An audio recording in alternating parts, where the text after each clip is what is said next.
If you are new to the channel, then subscribe the channel and press the bell icon for further notification. Okay student, welcome to this new lecture where we are discussing binomial theorem. So up to basic and intermediate that JEE main level we have already discussed. So today we will be discussing a little extra for advanced level, this one. So okay, then let's discuss this first. So up to basics and intermediate level we have seen. So for advanced level we are going little further, and this is the end of it. So binomial theorem now for negative and fractional index. Whatever we learned till now, and n was non-negative integer. You can remember I have emphasized on non-negative. Non-negative means non-negative doesn't mean positive. Positive means you cannot take 0. Non-negative means you can take 0. So that's what the difference. N was non-negative integer. Now suppose n is negative and fraction. Suppose n, now in general we are writing, where this one we will see in the later course, but if in general n is any rational number, positive, negative, fraction, anything, integer, and your mod x is less than 1, this also cannot be same thing, it can be greater less than, but you will see in negative fraction it is less than 1. So for now you remember this one, n is a rational number, so you can write this one, this expansion. This is nothing but NC1. NC1 is n. I told you NC2 is, there is a shortcut, n into n minus 1 by 2 factorial, NC3 n into n minus 1 by 3 factorial, this. And if it is infinite series, then it will be, if mod x is less than 1, then it will keep on continue. It will never finish. If your x is less than 1, mod x value is less than 1. Okay. Now if it is a positive integer, now if this is, n is become a positive integer, suppose, then this series n non-negative integer was for n factorial. You can remember this one, and here n is a, because x plus 1 to the power 0 is always 1, x plus y to the power 0 doesn't mean it is always 1, it can be. So here if n is a positive integer, you can see here also, while starting binomial theorem it is given,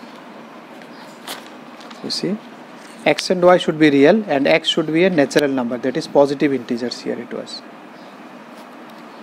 So what I told, non-negative was for factorial, this was for n factorial, and for indexes, for binomial indices, this n was positive integer, but here it can be negative or fraction. So if it is a positive integer, then it will give you the old formula. It will stop at x and n cn x to the power n, because you will get end of it. But when n is other than positive, that is when either negative or fraction, anything, then it becomes an infinite series, then it doesn't stop, it keep on increasing, and we cannot write NCR then. So that's why we have written it this format, n minus 1 by 2 factorial n, because n is minus 1, then if you add a minus 1 minus 1 minus 1 minus, suppose n is your minus 1, so you cannot stop it, because minus 1 minus 2 will be minus 3, then if you go for minus 1 minus 3 it will be minus 4, but if n is equal to 2, then 2 minus 2 is 0, so here it will stop up to this much only. So positive integer it will stop, for negative and fraction it will never stop. So that's why in that case we don't write NCR, because your n factorial will not get valid here.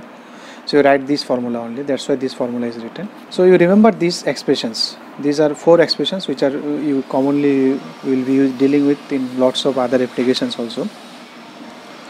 So how to remember this one? Remember this one, this sign and this sign you take care of, plus minus. These are alternate sum. Signs are alternate. If it is plus, it is plus, it is minus. So these are opposite signs.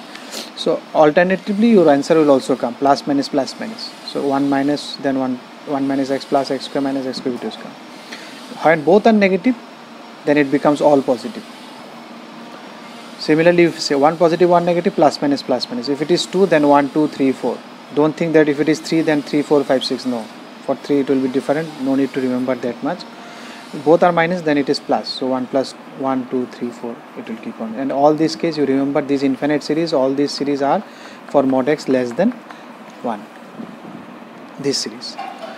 Now as x is less than 1 or mod x is less than 1, with the increase of power, because it is fraction, so if you increase the fraction, 0.1 square will be 0.01, so it will reduce.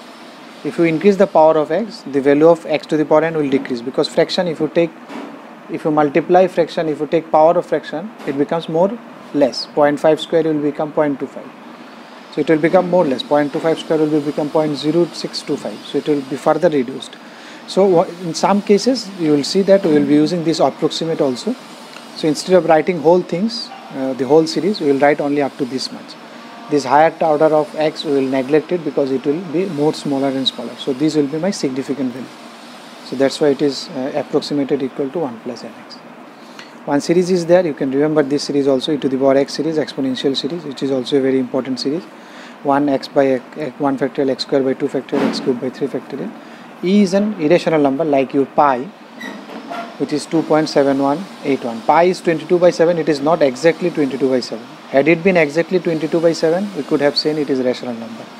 But it is not exactly 22 by 7, that's why it is irrational. Like your E is also irrational, and the value of E is 2.7181. Okay, then that's all for theory portions for binomial theorem.